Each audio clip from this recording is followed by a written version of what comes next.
Padre, sabemos, mi Dios, que tú eres, mi Dios, nuestro pastor, que tú eres nuestro Señor. Y Padre, sabemos que tú nos llevas a esos pastos verdes y a esas aguas mansas. Sabemos que nos guías por amor de tu nombre y sabemos que estás con nosotros en todo tiempo, en toda hora y en todo momento. Y Padre, tenemos esa bendición de entender y reconocer que no hay Dios tan grande y tan maravilloso como tú, Señor. Te agradecemos, mi Dios, con el alma, te agradecemos con todo nuestro corazón las tantas grandes y ricas bendiciones que de ti recibimos diariamente. El hecho, oh Padre, de que nos hayas puesto en el corazón de estar acá en tu casa este día, es, Padre Santo, para nosotros algo que, oh Padre mío, no tiene explicación, es algo maravilloso. Porque, oh Padre mío, nos llamaste a tu casa. Porque cuando venimos a tu casa, en tu casa, mi Dios, nos bendices.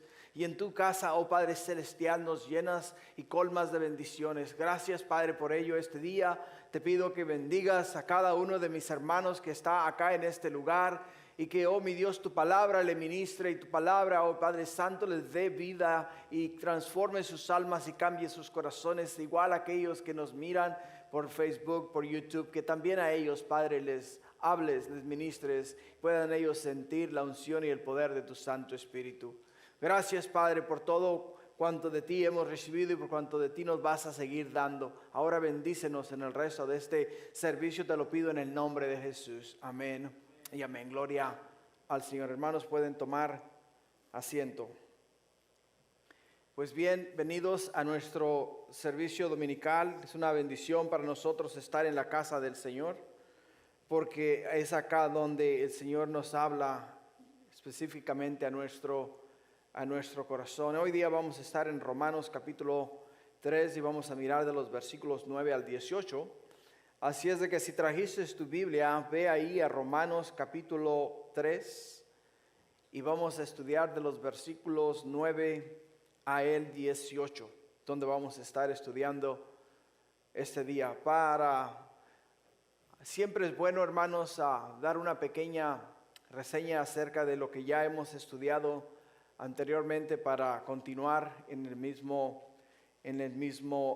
la misma sintonía. Como ustedes saben, acá en la iglesia enseñamos la escritura en todo su contexto. Agarramos un libro y seguimos capítulo por capítulo y versículo por versículo y enseñamos todo el consejo de Dios. La semana pasada estudiamos en el capítulo 3 de los versículos 1 al 9 y hoy vamos a continuar de los versículos 9 al 18. Así es de que, como ya hemos estudiado antes, Pablo en el capítulo 1 se introduce como esclavo de Jesucristo, llamado a ser apóstol, apartado para el Evangelio de Dios. Y nos dice en los versículos 16 y 17 que no se avergüenza del Evangelio porque es poder de Dios para salvación a todos los que creen. Lo que nos dice el apóstol Pablo en el capítulo 1. Pero también nos dice que aunque se les predicó el Evangelio y se les habló a ellos de la verdad, no aceptaron las buenas nuevas de salvación. Y porque no aceptaron las buenas nuevas de salvación, nos dice ahí en ese mismo capítulo que se envanecieron en sus corazones y su razonamiento fue entenebrecido. El razonamiento de los hombres, después de no recibir las buenas nuevas de salvación, fue entenebrecido. Y es interesante ver cómo en el capítulo 1 el apóstol Pablo nos habla acerca del carácter de los hombres y cómo deliberadamente deshonran la gloria y el poder de nuestro Dios. Nos dice simple y sencillamente porque no hicieron caso del mensaje, no escucharon el Evangelio, Dios los entregó a pasiones vergonzosas.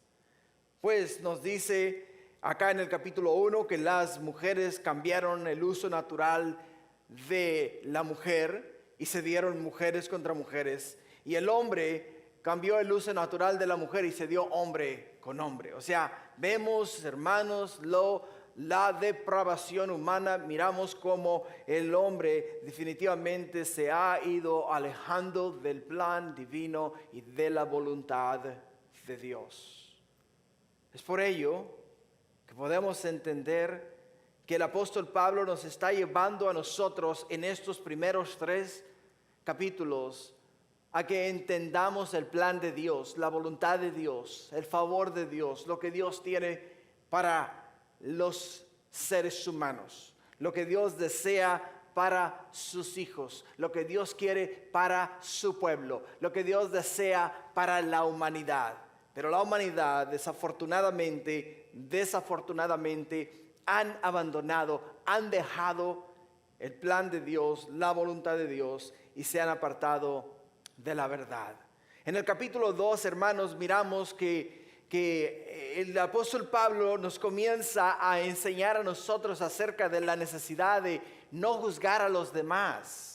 Simple y sencillamente porque nosotros creemos que porque somos religiosos, somos mejores que otras personas, o porque el simple hecho de que somos cristianos, somos judíos, o tenemos alguna creencia que pensamos que es superior a la de los demás, creemos nosotros que somos mejores que ellos.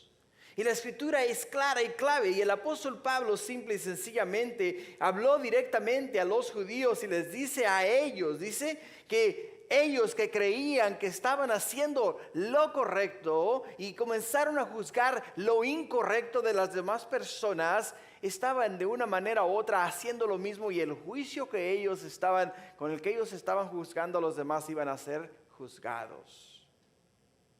Por eso es que en el capítulo 3, al comienzo del capítulo 3, en el versículo 1, simple y sencillamente hace el apóstol Pablo una pregunta. ¿Qué ventaja tiene pues el judío, o de qué aprovecha la circuncisión? Y Pablo contesta a esa pregunta ahí en esos mismos versículos. Dice mucho, en todas maneras. Dice, primero ciertamente les ha sido confiada la palabra de Dios. Les ha sido confiada la palabra de Dios. Y hablamos en detalle acerca de este punto, de la necesidad de entender la ventaja que tiene el judío versus la desventaja que tienen los gentiles, los no judíos. Hablamos acerca de lo que Dios hizo a través de ellos y de la fidelidad de ellos y cómo ellos fueron fieles y mantuvieron la palabra de Dios intacta hasta llegar a nuestras manos. La escritura que nosotros tenemos el día de hoy la preservaron porque fueron fieles a guardar la palabra de Dios, a copiar la palabra de Dios de generación en generación hasta llegar a nuestras manos. Entendemos que Dios, de una manera gloriosa y maravillosa, aun cuando los hombres comienzan a apartarse de la verdad, siempre Él se hace de un remanente, o sea, de un grupo de hombres y mujeres que le aman con todo su corazón y están dispuestos a darlo todo y hacerlo todo para honra y gloria de nuestro Dios. Eso es lo que podemos mirar en estos primeros 3 versículos y medio que estudiamos la semana. Hemos estado estudiando a través de estas semanas. Pero el día de hoy, hermanos, vamos a tocar un tema que es sumamente delicado. El tema que vamos a estar tocando el día de hoy es un mundo sin Cristo. Un mundo sin Cristo. Y lo vamos a estudiar de los versículos 9 al 18. En un mundo sin Cristo, hermanos, lo describe la Biblia perfectamente de una manera meticulosa en el libro de Génesis. Si ustedes van a Génesis capítulo 6, versículo 5, podemos mirar la situación que se daba o se estaba dando en el principio de todas las cosas. En el capítulo 6, en el versículo 5, nos dice la escritura que miró Dios, dice, y vio Jehová que la maldad de los hombres era mucha en la tierra, y que todo designio del pensamiento del corazón de ellos era de continuo solamente el mal. Y se arrepintió Jehová de haber hecho al hombre en la tierra, y le dolió en su corazón. Esta porción de la Escritura describe exactamente los días en los que estamos nosotros viviendo. No sé si ustedes se habrán dado cuenta o estén siguiendo los noticieros, estén mirando a través de las redes sociales todas las cosas que están pasando en el día de hoy. En el libro de Lucas, en el capítulo 21, nos dice que antes de la venida del Hijo del Hombre, antes de que Jesús regrese a la tierra por su iglesia, o antes de que Jesús regrese por su iglesia, dice que será como en los días de Noé. Será como en los días de Noé. En los días de Noé es lo que describe la Escritura aquí en Génesis capítulo 6, versículo 5, donde dice que la maldad de los hombres era mucha en la tierra, y que todo designio de los pensamientos del corazón de ellos era de continuo solamente mal. Solamente mal. Si se han dado cuenta, hermanos, en los días en los que estamos viviendo, estamos experimentando días sumamente críticos, sumamente malos, pongámoslo de esa manera. Hay protestas que han venido a destruir, hermanos, propiedad privada, que han venido a destruir propiedades públicas, que han venido, hermanos, a destruir y a separar familias, a separar ciudades, a separar grupos, a separar diferentes, a causar diferentes situaciones. No solamente hemos estado mirando a través de todo lo que está pasando, lo que ha causado esta pandemia y lo que está causando las protestas y lo que está pasando en esta nación y lo que está pasando en el mundo entero, sino que estamos viendo diariamente cómo todas las cosas, hermanos, se están degradando cada día y cada momento, que en el corazón del hombre, como dice aquí en la palabra de Dios, hay maldad solamente de continuo. Hay maldad en el corazón del hombre en todo tiempo, en toda hora y en todo momento.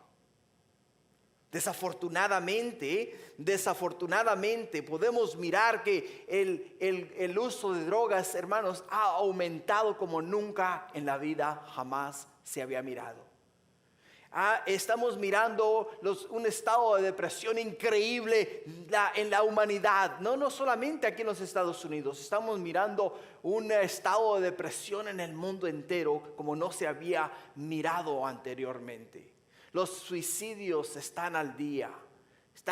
Hay miles y miles y miles de personas que se están quitando la vida, y les están quitando la vida a otras personas a medida que los días están pasando. Ahora, con la muerte de Ruth, una de las Ruth Bader Ginsburg, el presidente de los Estados Unidos ha prometido establecer o poner un juez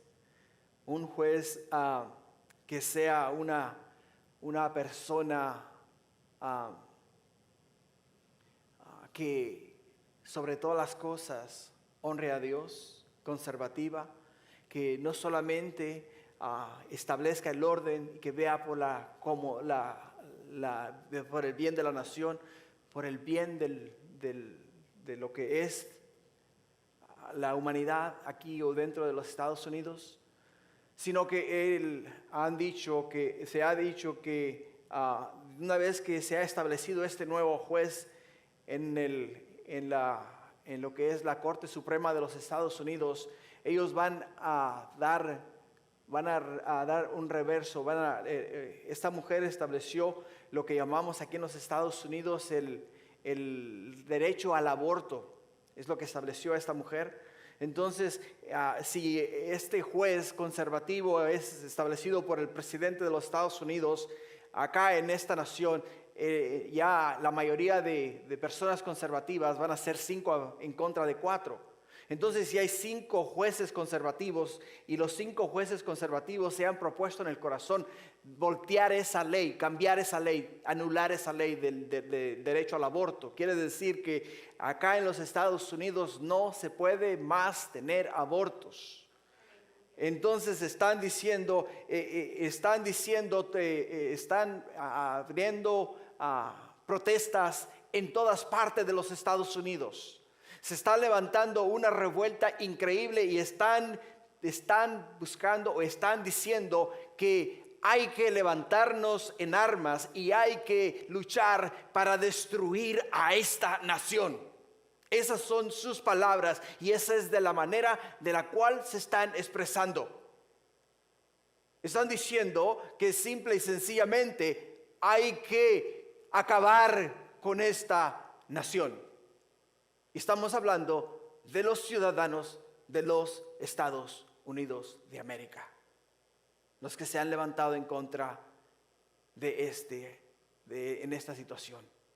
Así es de que si ya teníamos problemas con la pandemia, si ya teníamos problemas con las protestas, si ya tenemos problemas dentro de lo que está pasando en los Estados Unidos a razón de las elecciones, ahora la muerte de esta juez y el establecimiento de un nuevo juez, hermanos, es como que si hubiesen agarrado un galón de gasolina y si lo hubiesen echado al fuego que ya está encendido y ahora ha explotado y está a punto de explotar y hacerse un gran fuego. Y eso es exactamente lo que pasa en un mundo sin Cristo. Eso es lo que está pasando en un mundo que no conoce a Dios.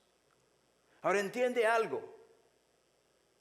Si tú y yo creemos que la solución para los problemas de nuestra nación o los problemas de las naciones del mundo está en sus líderes, quiero que sepas que tenemos el concepto equivocado.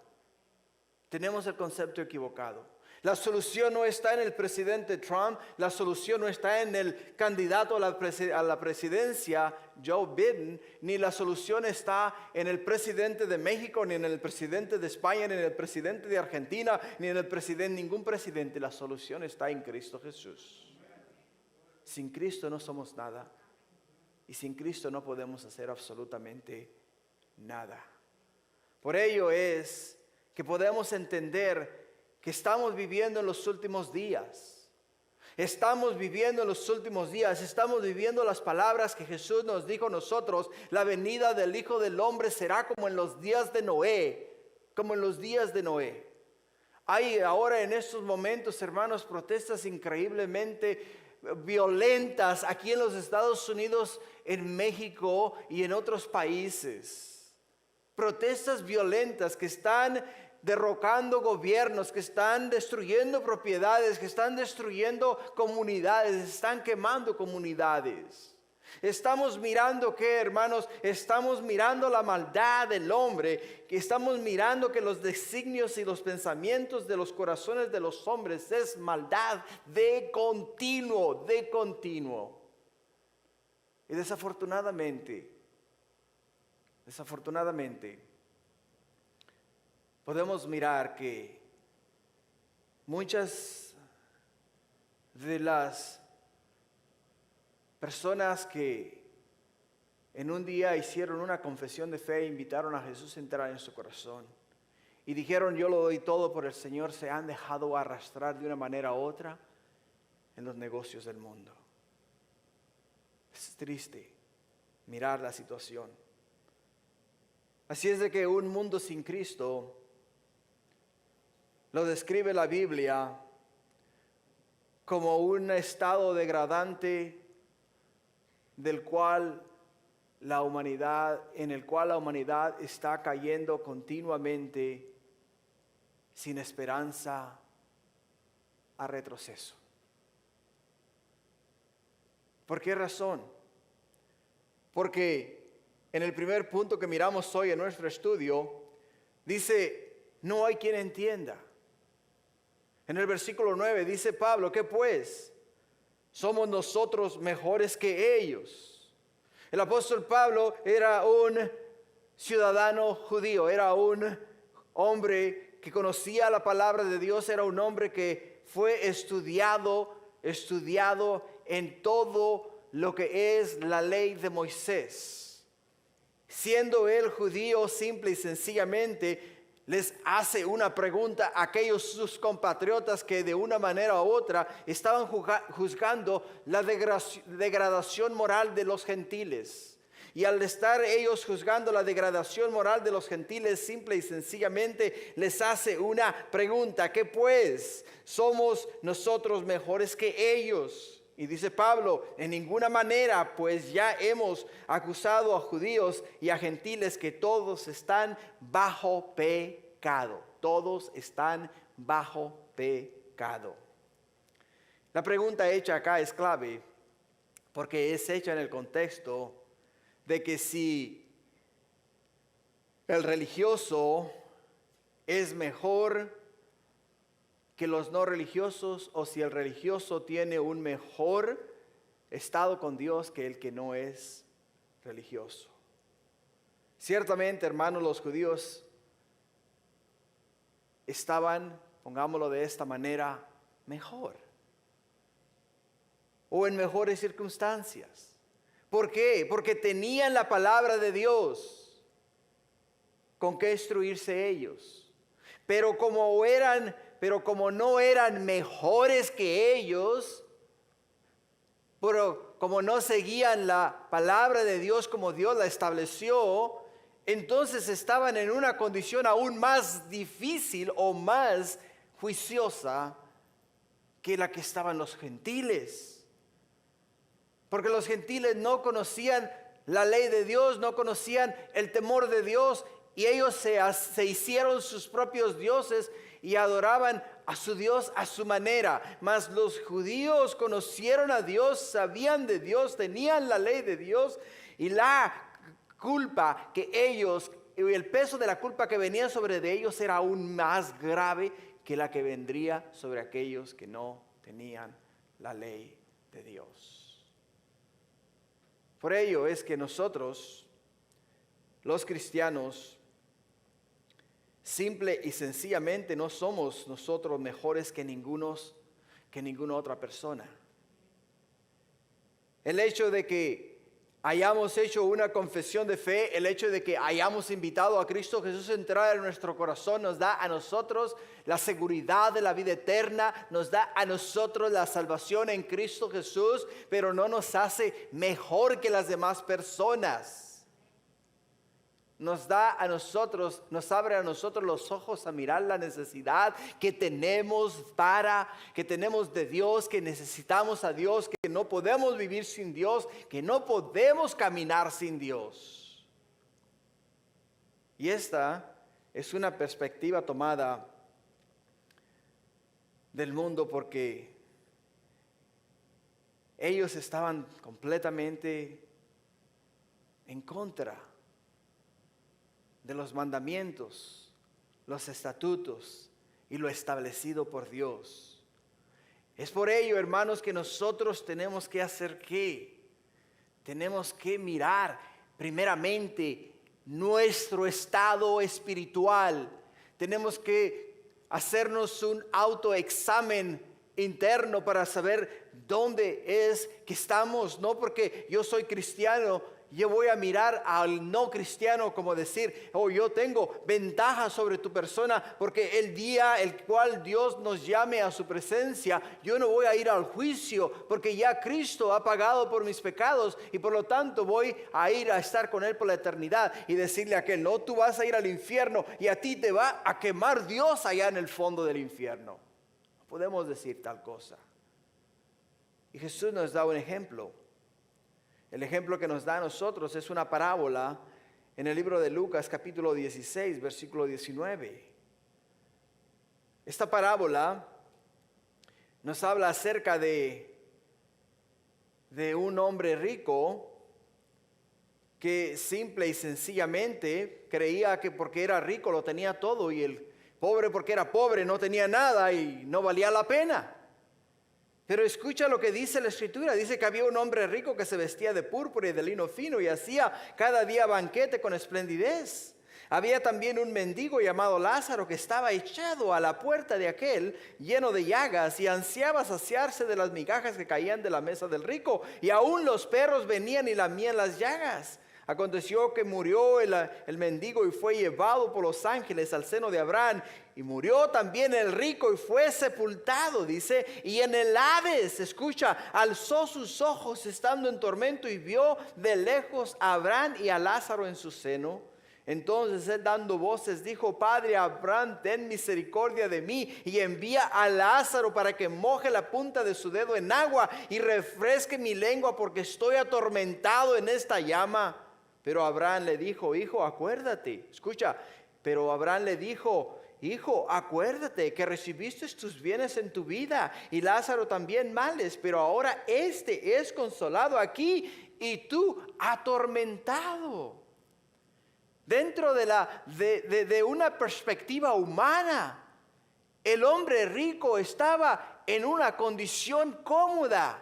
Y porque era un hombre rico, se creía a él superior a Lázaro, que era un hombre pobre, que no tenía absolutamente nada y dependía de las migajas que caían del hombre rico. Pero llegó el día del juicio. Llegó el día de la muerte de ambos. Y podemos mirar acá que el hombre rico fue ¿a dónde? Fue al infierno. Fue al lugar donde la llama nunca se apaga. Fue al lugar donde el gusano nunca deja de comer. Fue al lugar donde la tortura es continua, diario, en todo tiempo, en toda hora y en todo momento. O sea, este hombre estando ahí en ese lugar, llama a Abraham y le dice: Padre Abraham, ten misericordia. Manda a Lázaro que simplemente moje la punta de su dedo y venga y refresque mis labios. Reconoció simple y sencillamente que no era mejor que Lázaro, pero era demasiado tarde para reconocerlo. Demasiado tarde. Hay acá en la tierra, en los días en los cuales estamos viviendo, sabios con títulos universitarios que miran al que nunca ha estudiado y se burlan de su ignorancia. Simple y sencillamente llega una persona con su traje, su corbata a su oficina, y viene la persona que limpia la oficina, y la persona que limpia la oficina entra a la oficina y le dice: Muy buenos días, señor, que el Señor lo bendiga. Y el hombre que está en su escritorio le mira de medio lado, le hace una mala cara y le rechaza, ni le dirige la palabra. Pero ahora dime, ¿acaso el hombre que fue a la universidad y tiene un título de abogado, de doctor, o ya sea de ingeniero o de arquitecto, o cualquier título que sea, crees tú que sea mejor que la persona que está sacando la basura de su oficina? Por supuesto que no. Simple y sencillamente nosotros los seres humanos, ¿qué es lo que hacemos? Hacemos diferencia entre nosotros, la creación de Dios, entre nosotros los cuales hemos sido creados a la imagen y semejanza de Dios. Es ahí donde miramos el problema. Es ahí donde comenzamos a ver la situación de un mundo sin Cristo. ¿Por qué? Porque no reconocieron la gloria de Dios. En 1 Corintios capítulo 1 versículo 25, escucha. 1 Corintios capítulo 1 versículo 25. Dice: Porque lo insensato de Dios es más sabio que los hombres, y lo débil de Dios es más fuerte que los hombres. Pues mirad, hermanos, vuestra vocación, que no sois muchos sabios según la carne, ni muchos poderosos ni muchos nobles, sino que lo necio del mundo escogió Dios para avergonzar a los sabios, y lo débil del mundo escogió Dios para avergonzar a lo fuerte, y lo vil del mundo y lo menospreciado escogió Dios, y lo que no es, para deshacer lo que es, a fin de que nadie se jacte en su presencia. Ahí tienes la respuesta a la pregunta que nos está haciendo el apóstol Pablo. ¿Acaso somos nosotros mejores que ellos? Somos mejores que ellos. Simple y sencillamente somos nosotros mejores que ellos, es la pregunta que hace el apóstol Pablo. Y él la contesta, dice: en ninguna manera, pues ya hemos acusado a judíos y a gentiles que todos están bajo pecado. La palabra pecado en el griego es hamartia, que literalmente quiere decir errar al blanco. Es como que si tú agarraras un arco y agarraras una flecha y allá tuvieras el círculo y le tiraras con la flecha al círculo y el círculo no le diera y la flecha no diera en el círculo. Está errando al blanco. También quiere decir desviarse del camino recto por omisión o acción. Quiere decir la violación de la ley divina en pensamiento, obra y acción. Eso es lo que es la palabra pecado. Jesús trató con aquellos que se consideraban justos por sus obras. En Lucas 18:9, en Lucas capítulo 18, versículo 9, nos dice el Señor en su palabra, dice que algunos que estaban seguros de ser justos por sí mismos y que despreciaban a los demás, Jesús les contó esta parábola. 2 hombres subieron al templo a orar. Uno era fariseo y el otro recaudador de impuestos. O sea, fariseo, recaudador de impuestos. El fariseo era un observante de la ley de Moisés, un hombre que se consideraba justo, un hombre religioso que caminaba de acuerdo a la ley de Moisés y solamente seguía lo establecido por la ley. Uno que cobraba impuestos era igual también judío que trabajaba para el gobierno romano, que colectaba los impuestos establecidos por el gobierno al pueblo judío. El pueblo romano les establecía a ellos, pongámoslos por ejemplo, un 5%. El cobrador de impuestos cobraba al pueblo un 7%. Quiere decir 5% para el gobierno romano, 2% para mi bolsillo. Y eran detestados, no los querían porque eran rateros, robaban al pueblo. Y dice así en el versículo 11, y el fariseo se puso a orar consigo mismo: oh Dios, te doy gracias porque no soy como otros hombres, ladrones, malhechores, adúlteros, ni mucho menos como ese recaudador de impuestos. O sea, está orando a Dios y está apuntando al recaudador de impuestos y le está diciendo que el recaudador de impuestos es un hombre ladrón, es un malhechor y simple y sencillamente es un adúltero. O sea, todas estas cosas está haciendo mientras él está pidiendo a Dios. Y nos dice en el versículo 12, ayuno 2 veces a la semana y doy la limosna, parte de lo que recibo. En cambio, dice el recaudador de impuestos, que se había quedado a cierta distancia, ni siquiera se atrevía a alzar la vista al cielo, sino que golpeaba el pecho y decía: oh Dios, ten compasión de mí que soy pecador.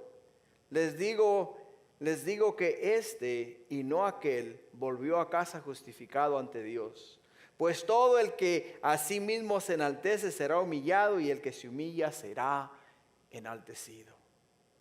Jesús nos lo pone tan claro como el agua. No somos mejores porque tenemos religión, ni somos mejores porque pertenezco a Calvary Chapel, porque pertenezco a la iglesia bautista, porque pertenezco a la iglesia metodista, o porque pertenezco a la iglesia bíblica fundamental, o porque pertenezco a X denominación. No soy mejor que ninguna persona. Soy simple y sencillamente un pecador redimido por la sangre de Cristo Jesús, que necesita a Jesús, que necesita el perdón de Dios, que necesita el amor y la misericordia de mi Salvador. Eso es lo que somos. Y Jesús les está diciendo a ellos que lo que Dios busca en el corazón del hombre es un corazón contrito y humillado, porque todos somos pecadores. Ahora, como podemos ver, el fariseo se consideraba un hombre justo, porque simple y sencillamente en su criterio nunca había ofendido a nadie y había hecho todo lo que Dios le había pedido. Todo lo que había pedido. Pero tenía un problema. Su problema era que se consideraba superior a las demás personas. Hermanos, entendamos algo. Dios no busca personas que digan que lo hemos hecho todo para el Señor. Dios está buscando personas que estén dispuestas a dejarlo todo y a darlo todo por el Señor, que es muy distinto. Porque cuando yo les digo a ustedes, hey, me paso 16 horas preparando un mensaje, ya me estoy, ya simple y sencillamente me estoy haciéndoles saber a ustedes el sacrificio tan grande que yo tengo que hacer para preparar el mensaje que tengo que dar el domingo.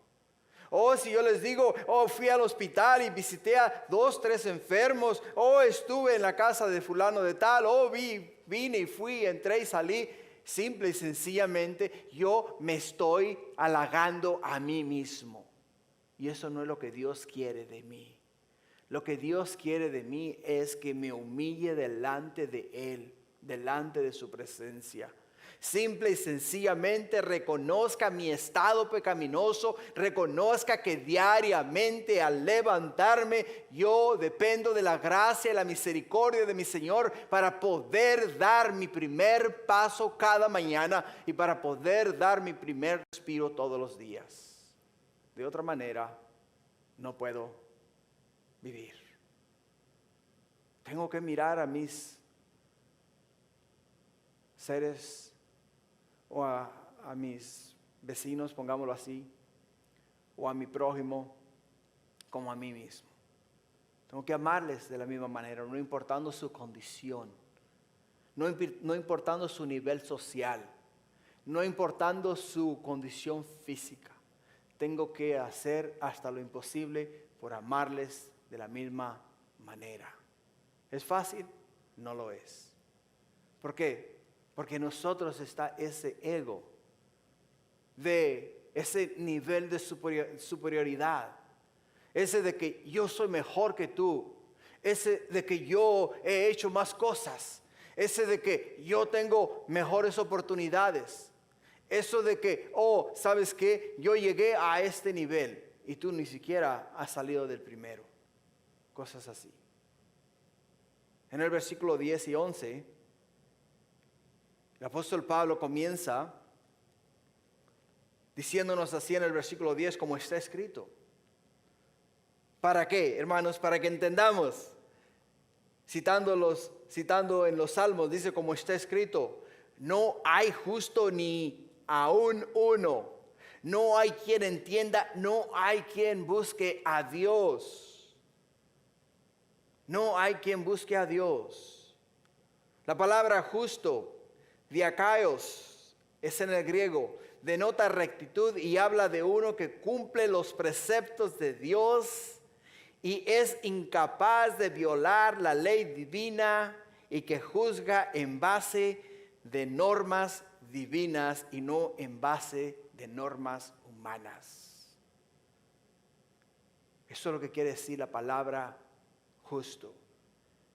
Y el apóstol Pablo dice, citando el libro de los Salmos, dice: no hay justo ni aún uno. Lo que quiere decir simple y sencillamente, no hay ni una persona capaz de hacer la voluntad de Dios sin violar los preceptos divinos. Deuteronomio 6:5 lo pone de esta manera. Estos versículos los he sacado en la versión nueva, en la versión nueva versión internacional. Y la razón que los he sacado en esto es porque son un poquito más entendibles. Y nos dice Deuteronomio 6:5, dice: ama al Señor tu Dios con todo tu corazón, con toda tu alma y con todas tus fuerzas. Y grábate en el corazón estas palabras que hoy te mando. Escucha. Incúlcaselas continuamente a tus hijos, habla de ellas cuando estés en tu casa y cuando vayas en el camino, cuando te acuestes y cuando te levantes, átalas a tus manos como un signo, llévalas en tu frente como una marca, escríbelas en los postes de tus casas y en los portones de tus ciudades. Cuando hablamos nosotros de ser de la palabra justo, hablamos de personas, hermanos, que siguen las normas divinas, que siguen la palabra de Dios al pie de la letra. No personas que, digamos, ¿sabes qué? No le hagas daño a ese porque ese es bueno. Y dices tú, no, ayúdale a que tenga la misma cantidad de lo que le estamos dando a él. Les vamos a dar 2 kilos de frijol, bueno, dale 2 kilos de frijol. Y quieres decir, mira, esa persona es justa. No estamos hablando de ese estilo, de ese tipo de persona. Estamos hablando de una persona que guarda los preceptos y es incapaz de violar las normas divinas, de violar la palabra de Dios, hacer lo que le agrada al Señor. Y cuando nos dice la Escritura a nosotros de amar al Señor, nuestro Dios, con todo nuestro corazón, con toda nuestra alma y con todas nuestras fuerzas, nos habla de grabarnos en el corazón estas palabras, las palabras de la ley de Dios, grabarnos en el corazón la palabra de Dios. Y eso es lo que nos hace a nosotros justos delante de Dios. Justos porque no hemos quebrantado la verdad de Dios. No hemos quebrantado la ley de Dios. Y por ello es que estamos caminando en santidad y verdad. Ahora, amar a Dios es más que un sentimiento, hermanos. Es un acto de obediencia. Amar a Dios es más que un sentimiento. Es un acto de obediencia. Levítico capítulo 19, versículo 18 nos dice: no seas vengativo con tu prójimo, ni le guardes rencor. Ama a tu prójimo como a ti mismo. Yo soy el Señor. Eso es lo que significa amar a Dios. Amar a Dios es amar a Dios con toda nuestra mente, con todas nuestras fuerzas, con todo nuestro corazón, y amar a nuestro prójimo como a nosotros mismos.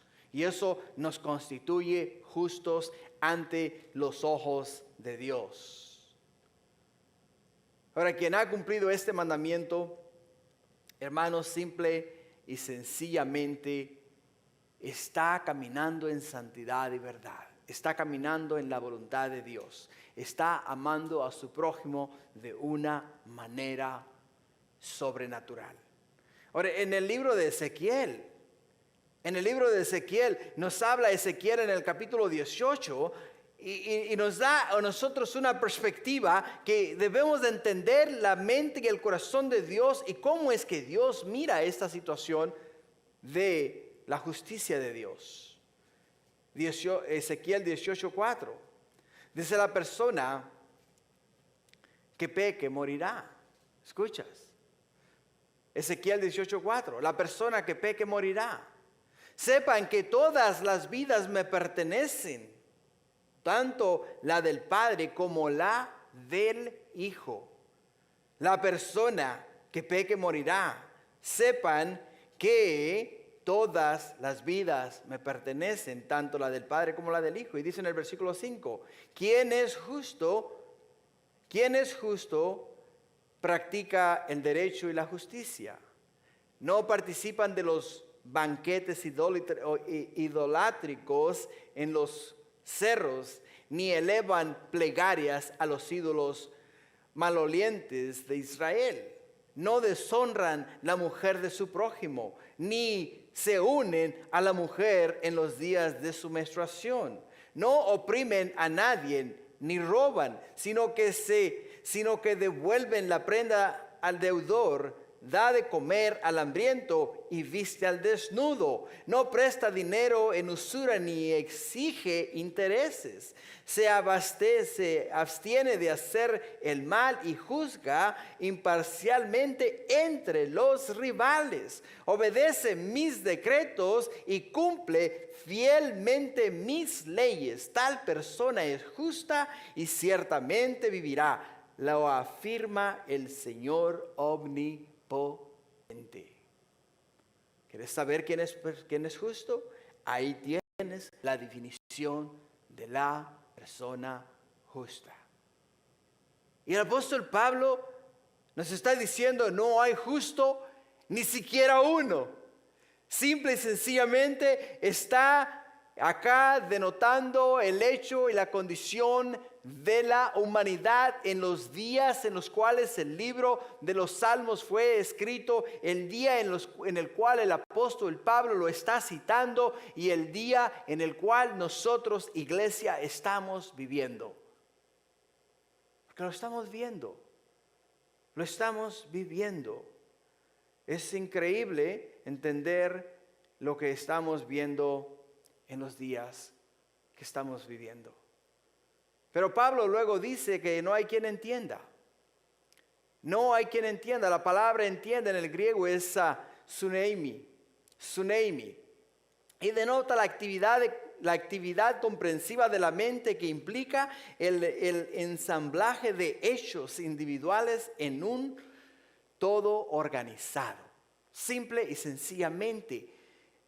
El hecho de que no hay quien entienda quiere decir que no hay quien pueda ver lo que Dios ha establecido como verdad y puedan implementar los mandamientos establecidos por Dios para la humanidad, para que cada uno de aquellos que escuchan lo que Dios ha dejado como verdad lo sigan, lo apliquen y lo vivan diariamente en sus vidas. No hay quien entienda. Hay quienes leen la Biblia y dicen, no entiendo nada de lo que está escrito en ese libro.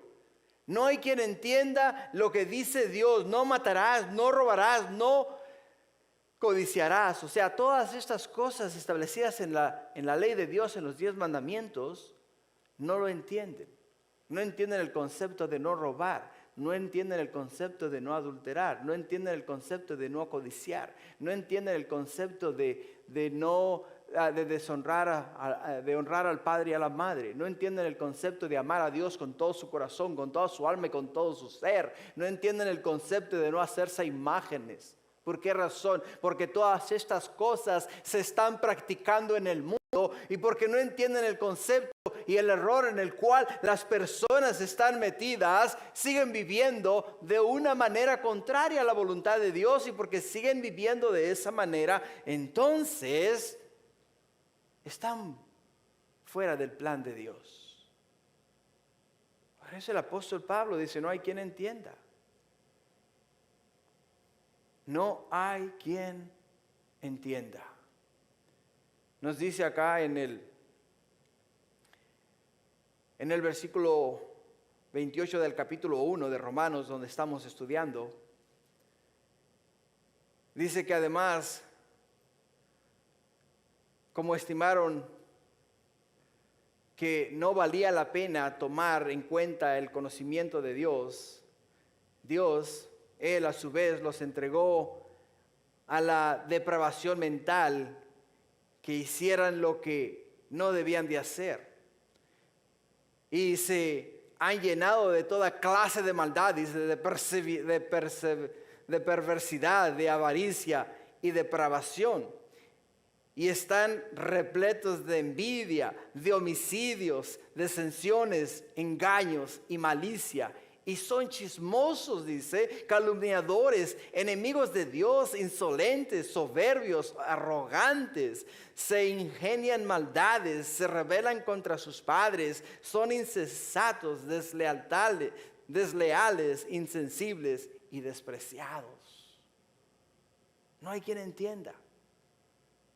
Y porque no entienden, entonces el apóstol Pablo los describe en el capítulo 1, en el versículo 28 hasta el versículo 31 de esta manera. Porque no entienden el concepto de Dios. Porque no entienden la voluntad de Dios, no entienden el plan de Dios. Y porque no entienden el plan de Dios, es que se hacen como lo describe el apóstol Pablo acá. Pablo también nos dice que no hay quien busque a Dios. La palabra busque en el griego es exeteo, que quiere decir buscar diligente o seriamente a Dios, es decir, con un deseo sincero y ferviente de obtener su favor. No hay quien busque a Dios. Muchas veces las personas buscan a Dios no porque le quieren conocer, sino porque necesitan un favor de Dios. Es triste decirlo así, hermanos. Pero muchas veces venimos, Señor, tú sabes que me he quedado sin trabajo y necesito un trabajo. Padre, ayúdame a encontrar un trabajo. No vine a Dios porque me quería deleitar en su presencia, quería conocer su persona, quería escuchar su palabra, quería oír su consejo. No vine a Dios porque sé que Él es todo poder en los cielos, en la tierra y en todo lugar. Y sé que Él me puede abrir una puerta en todos lugares. Y sé que Él me puede dar un trabajo. Por eso vine a Él y le dije, consígueme un trabajo. Oh, estoy enfermo, Señor. Tú eres el único que me puede sanar. Y vine a Él porque necesito un favor de Él. Hermanos, nuestro concepto muchas veces está equivocado. Pablo lo dice acá de una manera que me dejó temblando cuando yo estaba haciendo este estudio. Porque yo, hermanos, sinceramente, les voy a ser sincero. Cuando hay una necesidad, antes de yo vaya a pasar tiempo con Dios, hablar con Dios, ahora decirle cuánto le amo, cuánto de verdad deseo su presencia en mi vida y cuánto deseo que me hable a mi corazón, yo comúnmente venía a Él y le decía, Señor, este es el problema. Aquí está la necesidad, por favor, hágase tu voluntad. Al hermano tal por cual necesita esto, la hermana tal por cual está pasando por esto y todas estas cosas. En vez de deleitarme en su presencia, lo cargaba de necesidades. Y el Señor me corrigió. Corrigió mi manera de mirar las cosas.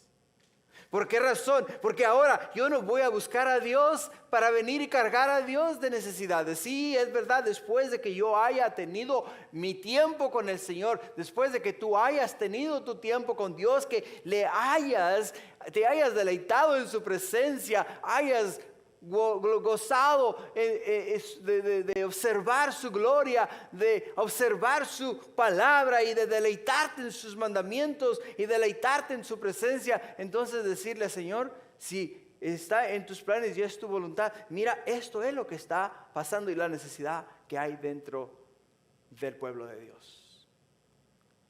Y busco a Dios, pero no busco a Dios porque necesito un favor de Dios. Busco a Dios porque quiero estar con Dios, porque deseo venir y estar en su presencia, deseo conocerle y pasar tiempo con mi Señor. Ese es el concepto, hermanos, que debemos de ver.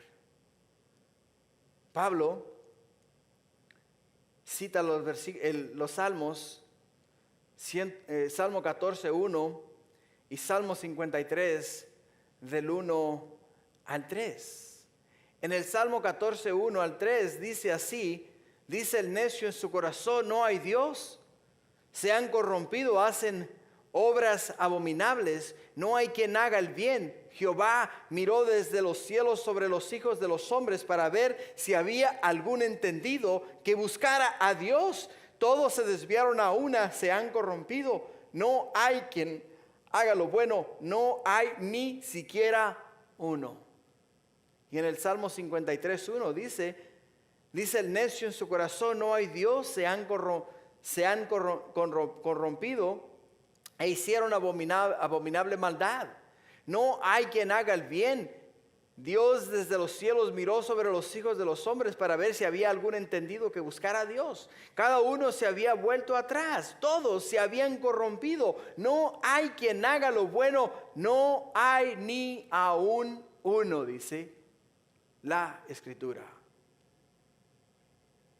Hermanos, entendamos el concepto de las palabras del apóstol Pablo. El apóstol Pablo nos está presentando un mundo sin Cristo. Y un mundo sin Cristo, simple y sencillamente, podemos mirar lo que nos dice acá el apóstol Pablo. Simple y sencillamente nos lo está delineando de esta manera. No hay justo, ni aun uno. No hay quien entienda, tampoco, dice, y no hay quien busque a Dios. Nos está pintando un mundo sin Cristo. En los días, hermanos, en los cuales estamos viviendo nosotros, podemos mirar estos 3 puntos en todas las áreas. En todas las áreas. Dirías tú, bueno, entendamos algo, pongámoslo de esta manera. Nosotros estamos acá en la iglesia. Y hemos venido a la iglesia porque queremos tener tiempo con el Señor. Sí, es verdad, y estamos acá porque queremos pasar tiempo con el Señor. Pero, ¿cuántas sillas tenemos vacías?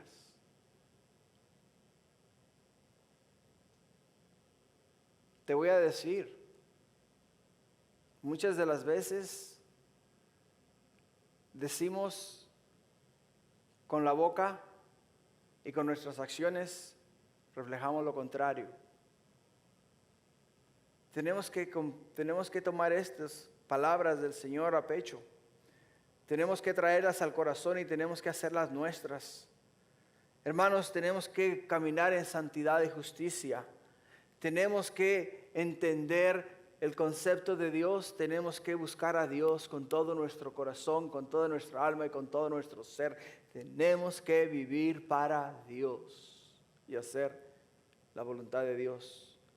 Lo que nos lleva a nuestro siguiente punto, en donde dice en el versículo 12, todos se desviaron a una, se hicieron inútiles. No hay quien haga lo bueno, no hay ni siquiera uno.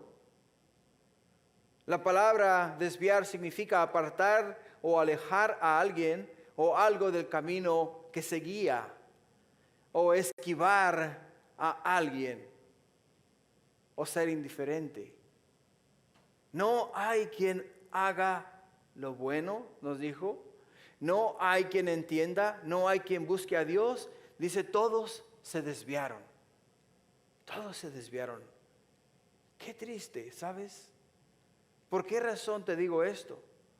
Por el simple y sencillo hecho de que cuando salíamos nosotros hace un tiempo antes de la pandemia a evangelizar, cuando nos miraban a nosotros venir a sus casas, ¿sabes qué es lo que hacían? Inmediatamente cerraban todas las puertas y se aseguraban de que cuando tocáramos el timbre, no abrirnos, nos esquivaban, se desviaban de nuestro camino. Se desviaban de nuestro camino. Mi suegro era un hombre que cada vez que te agarraba, te sentaba, que quieras o no quieras, te daba la palabra de Dios. En una celebración navideña agarró a mi cuñado, lo encerró en un cuarto y no lo dejó salir de ese cuarto hasta que no aceptó a Cristo en su corazón. Ahora te voy a decir una cosa. Cada vez que mi familia miraba venir a mi suegro, lo esquivaban. ¿Por qué? Porque sabían que él los iba a confrontar con la verdad. Y eso es lo que nos está diciendo el apóstol Pablo. Las personas simple y sencillamente, ¿qué es lo que están haciendo? Están esquivando, ¿qué? Se están desviando de la verdad, se están desviando de la palabra de Dios. Porque dicen, oh, ahí viene una aleluya, oh, ahí viene una atalaya, oh, ahí viene un evangélico.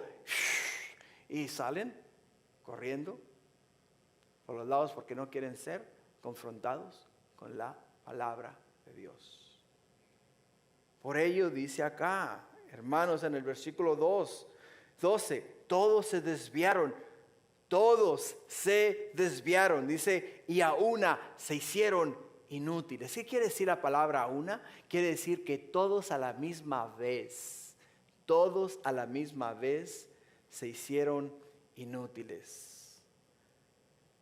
¿Qué quiere decir a la palabra inútiles? Que no sirven para nada. Sorry, pero esa es la definición. Quiere decir, hermanos, que no hay nada o no tiene nada que aportar. Nada que aportar. Por ello, cuando entendemos el concepto de Dios, cuando entendemos la voluntad de Dios, la palabra de Dios, y miramos lo que el Señor ha dejado como regla y establecido para nosotros sus hijos, nos está llevando, hermanos, a esta porción de la Escritura para decirnos a nosotros el hecho de que nosotros tenemos que ver que no estamos en esta condición porque no hemos sido creados, hermanos, para vivir como viven las personas que no tienen a Cristo Jesús, que no tienen esperanza, que no hay vida en ellos. Por eso dice que todos se desviaron, a unas se hicieron inútiles. No hay quien haga lo bueno, no hay ni siquiera uno. Y en el versículo 13 dice, sepulcro abierto es su garganta, con su lengua engañan, dice, veneno de áspide hay debajo de sus labios, su boca está llena de maldición y de amargura, sus pies se apresuran para derramar sangre, quebranto y desventura hay en sus caminos y no conocieron el camino de paz. No hay temor de Dios delante de sus ojos. Sepulcro abierto es su garganta. Cuando hablamos de un sepulcro abierto, comúnmente ustedes saben lo que es un sepulcro, ¿verdad? Es un hoyo en la tierra o es una cueva en una peña. En las dos áreas, una vez que la persona muerta es puesta en el sepulcro, comúnmente se tapa el sepulcro. Cuando es puesta en la cueva, se tapa la boca de la cueva. ¿Por qué razón se hace? ¿Por qué razón se tapan? Porque si dejas el sepulcro abierto, en menos de 3 días, en 4 días, comienza lo que le llamamos la descomposición del cuerpo. Y comienza el cuerpo a despedir unos olores increíblemente horribles. Y entonces comienza a apestar toda esa área. Y cuando nos dice acá la palabra de Dios, sepulcro abierto es su garganta, con su lengua engañan, simple y sencillamente nos está diciendo a nosotros que cuando estas personas, hermanos, abren sus bocas, las palabras que salen de sus labios son palabras sumamente malas, ofensivas y hirientes.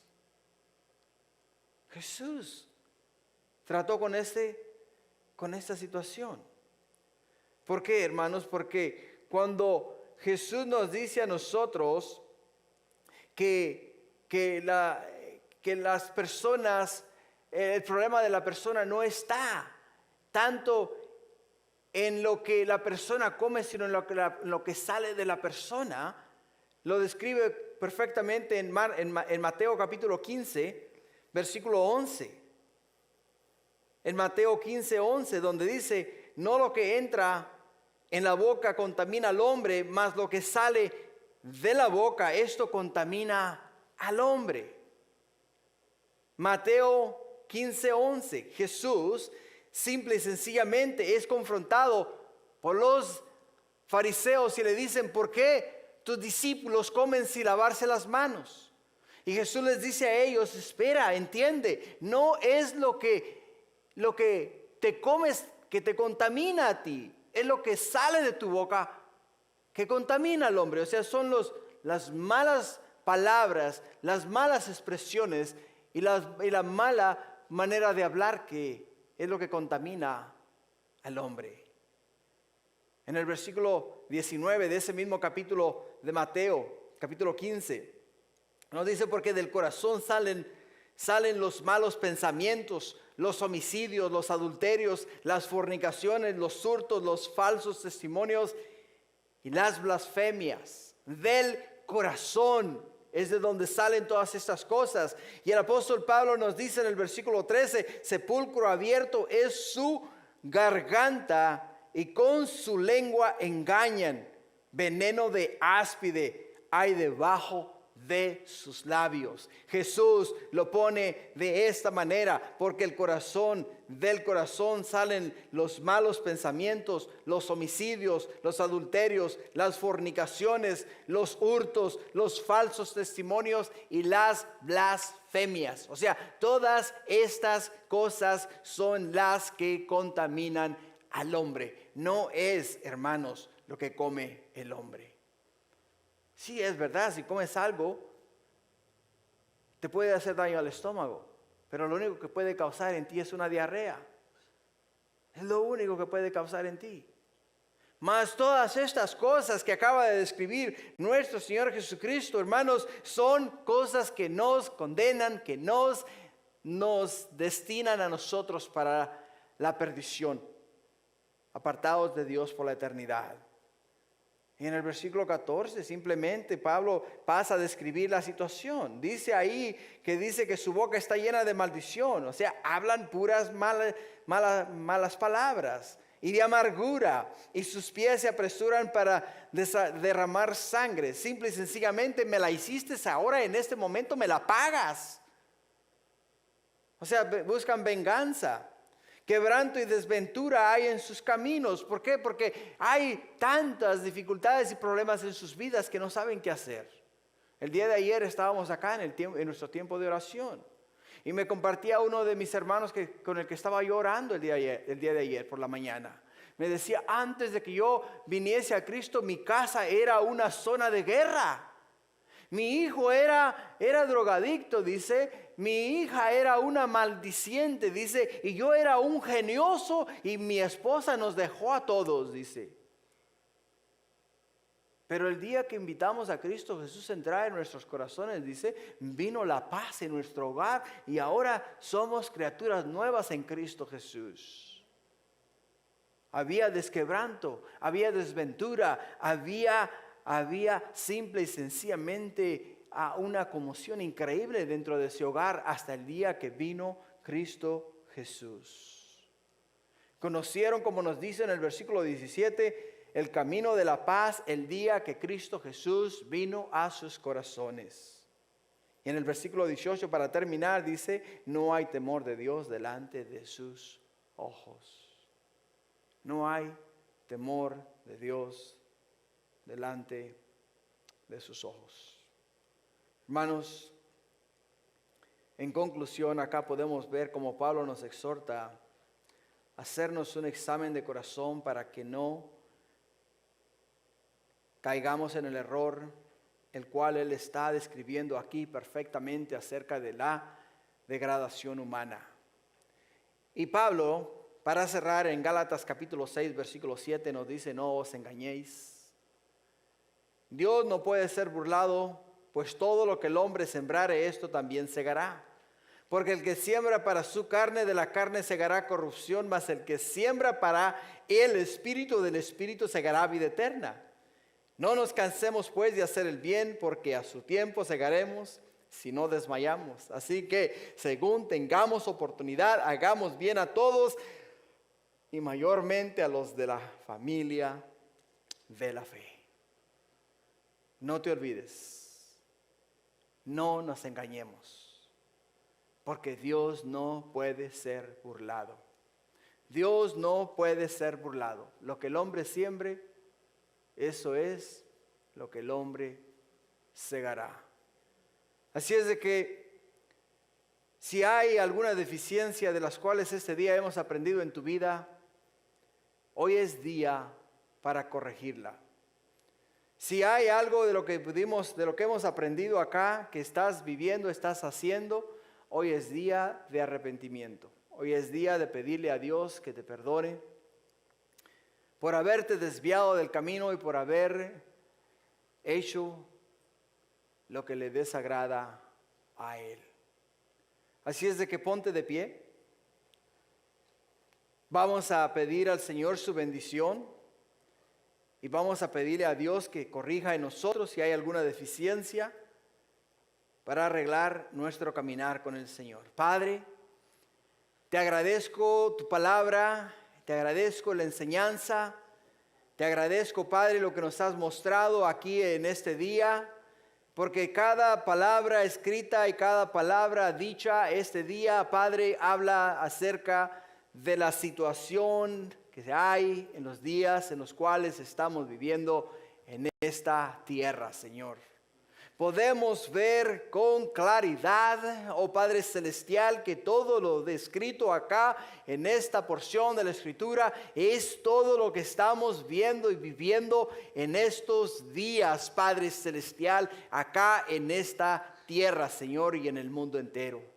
Padre, yo te pido con todo mi corazón, con todo mi cuerpo, con toda mi alma, con todo mi ser, con todo, Padre Celestial, este día, que, oh Padre Celestial, a todos y a cada uno de los que estamos en este lugar, Padre Santo, nos santifiques, Padre, nos limpies, nos perdones. Y oh Dios bendito, si estamos de alguna manera u otra fallando y caminando opuestos, Padre, a tu voluntad, que este día sea el día en el cual corrijamos nuestra manera de vivir, nuestra manera de ser, nuestra manera de expresarnos, Padre, y que sea este el día en el cual tu Espíritu nos ayude, oh Padre Celestial, a entender que íbamos por el camino equivocado y hoy tu palabra nos ha traído a la verdad y nos ha enseñado la verdad y nos ha mostrado la verdad. Por ello, Padre, es que te pido tu bendición sobre tus hijos, sobre tu pueblo y sobre cada uno de los que este día se ha propuesto en el corazón escuchar tu palabra. Gracias, Padre, bendícenos, llévanos con tu bendición y guárdanos en el resto de esta semana. Te amamos con todo nuestro corazón y nos entregamos a ti, mi Dios, para que nos guíes, para que nos guardes, para que nos cuides, para que nos bendigas, Padre. Te lo pido todo en el nombre de Jesús, tu Hijo. Amén y amén. Gloria